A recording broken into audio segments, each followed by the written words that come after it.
God, I know it was a tough week of games for you guys, just not being able to maybe to put together a full 48 minutes. What did you like most about how you guys approached this game and also how you finished it as well, holding the Jazz to, I think, just 17 points in the fourth quarter?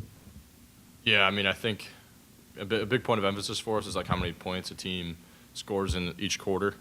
So having, I think, a 25-point first quarter, a 23-point second quarter, and then to finish it off with a 17-point fourth quarter was huge because in the past couple games it's been 35, 38. I mean, we had a 38-point quarter tonight, but that's been kind of where we've been at. So it was good to get back to holding teams under 30 for a quarter.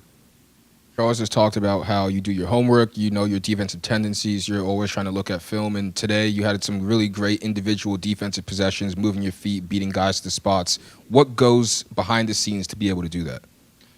Yeah, I mean, I think for a player like me that maybe is lacking in a lot of athletic areas, that stuff is ultra important, like knowing which way a player tends to drive more. So our coaches do a really good job pointing that stuff out to us, getting us film, but just knowing player tendencies, because it's like the answers to the test. Guy's a left-hand driver. You close out with a thought that he's going to drive left, and you'll stay in front of him. Con, to get this third win of the year. Obviously, we've talked a little about the crowd this year. You know well from playing in the state of North Carolina, but to come here and expect again another victory in dominant fashion for Charlotte, just how cool is this for the team? It was great. After a 3-game slide, getting back in the win column feels awfully good, and hopefully we can get another one on Tuesday. Con, you seem to have a knack for finding an open space on the floor.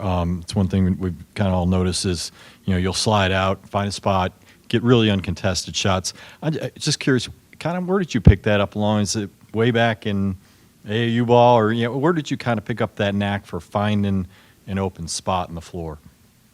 Yeah, so growing up, starting in like 7th and 8th grade, my dad's run a men's league in Milwaukee for 25 years, and so that playing with older guys that aren't as fast, like you got to learn how to create opportunities for yourself off of the ball, and so I credit that to a lot of the off-ball movement, just finding windows for my teammates, because that's at the end of the day you got to get a shot off, like you got to be able to create as much space as you can, and so I'd credit a lot to that. Little background: how old were you, and how old were the guys you were playing against? Yeah, I mean, so my dad still plays, but I probably started playing. So I was in 8th grade, and I played through high school. So like 14, and guys are probably anywhere from just out of college to my dad's age, which was at the time probably like 45.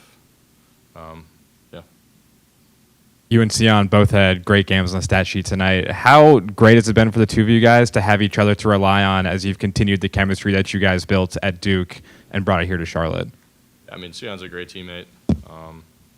Obviously, he has the physical advantages. Like he's a beast, super strong, but he's just such a smart player, and it's easy to play with him. He doesn't make mistakes on defense. He's always making quick decisions on the offensive end. And right now, he's shooting like 100% from 3. So if you can do those things, you can play in this league for a long time. Steve talked about how well you play in open space. I want to talk about how well you play when you don't have much space. You had a D-cell step today for a bucket. Can you just talk about the work you put in so that when maybe someone closes out on you, you're still able to find a good shot for yourself and a good release? Yeah, I mean, over the past 2 games, like I felt like I was a little 3 happy. Wanted to get back to, getting downhill, creating the paint when I don't have that 3. So something me and assistant coach Blaine Miller have been really working on, just those pickups in the lane and those slow steps, trying to figure that part of my game out. And, it's a little bit of adjustment. Like in college, it's a lot of playing off 2, a lot of higher pickups, where in the NBA there's just a ton of hands in there. So it's low pickups, high pickups. So it's just a little bit of an adjustment there, and I'm trying to get used to it. Yeah, thanks, Josh.